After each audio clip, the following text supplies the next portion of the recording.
सब लोग जान रहे हैं कि चौथा चरण है और सीमांचल और कोसी के तमाम जितने जिले हैं वहाँ दौरा है और इसी सिलसिले में हम लोग कार्यकर्ता दर्शन सह संवाद कार्यक्रम में हम लोग किशनगंज पहुँचे और मकसद है कि पार्टी के विचारधारा को और कैसे मजबूत करें, जन जन तक कैसे पहुँचे।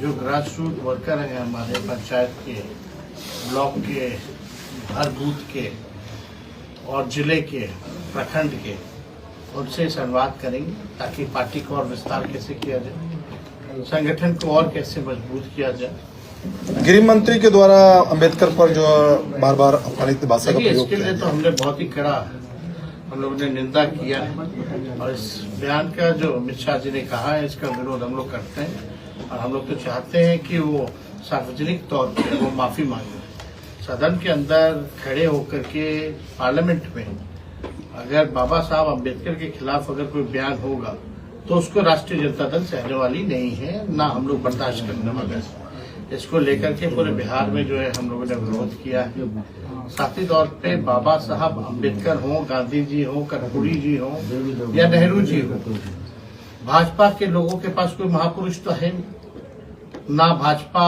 और आरएसएस का कोई देश के आजादी में कोई रोल था या भूमिका था। ये तो अंग्रेज के दलाल लोग थे और जिस प्रकार से ये महापुरुषों को बदनाम करने का प्रयास कर रहे हैं, ये देश की जनता इनके चाल और चरित्र को पहचानती है। बाबा साहब अम्बेडकर हम लोगों के फैशन भी है, पैशन भी है, इंस्पिरेशन भी है और मोटिवेशन भी है।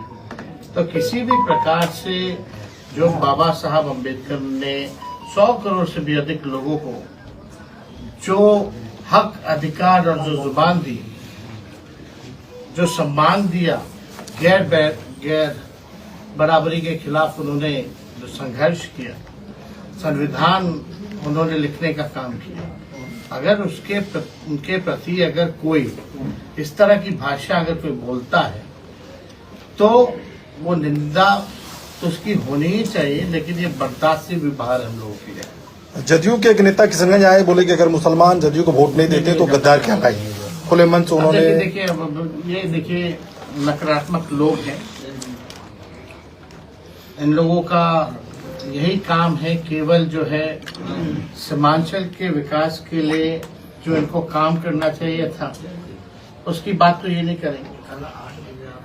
यहाँ सीमांचल में गरीबी है, बहुत ज्यादा पलायन बहुत तक होता है। आप देखिएगा बाढ़ से लोग जो है यहाँ परेशान रहते हैं, बेरोजगारी सबसे बड़ी समस्या है, यहाँ अस्पताल की समस्या है, इलाज की समस्या है, दवा की चिंता इन लोगों की करनी चाहिए। तो इस तरह के नकारात्मक लोग कोई भी जदयू का आता कोई पहचानता भी होगा क्या जो आके कह के गया है? कोई नहीं जानता, इन लोगों को कोई मतलब नहीं है। ये लोग अभी जदयू के लोग जो है भाजपा के साथ बैठे हुए हैं और इन्हीं लोगों ने जो है भाजपा और आरएसएस को जो है बढ़ाने का काम पूरे बिहार में किया है। तो जदयू जो है तो तीसरे नंबर की पार्टी है, उससे हम लोगों का कोई मतलब नहीं है। हम लोग केवल मुद्दे की बात करेंगे, काम की बात करेंगे, अमन चैन की बात करेंगे। एएमयू सबसे बड़ा मुद्दा है सीमांचल के लिए। अब तक एएमयू का निर्माण कार्य अधर में लटका हुआ है, क्या कहेंगे? आप जानिए, अब केंद्र में जब से वो लोग आए तब से फंसा हुआ।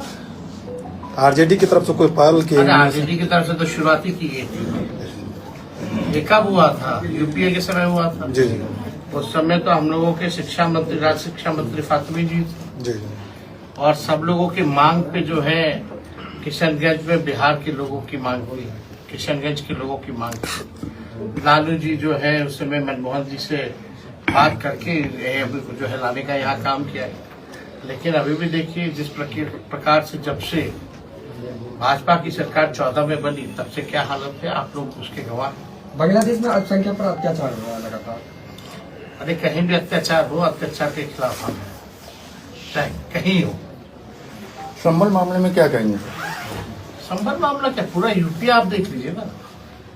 और जब से भाजपा की सरकार आ रही है, जहाँ जहाँ उनका शासन है, इसी तरह का काम हो रहा है। 200 यूनिट बिजली फ्री में यूपी में तो बीजेपी जो है योगी जी के राज में पुलिस का जो है अपराधीकरण कर दिया गया है।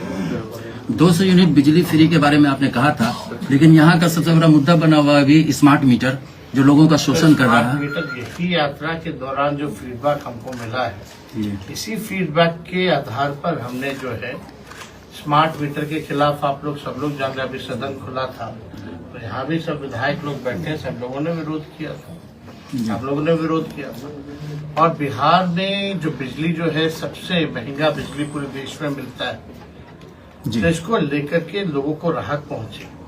इन्हीं कार्यकर्ता संवाद के दौरान हम लोगों को एहसास हुआ कि अगर हम लोगों की सरकार बनेगी तो 200 यूनिट फ्री में बिजली हम लोग देंगे। किशनगंज में एक बहुत बड़ा मुद्दा है रमजान नदी को लेकर के। रमजान नदी पूरी तरह से सूखा जा रहा है।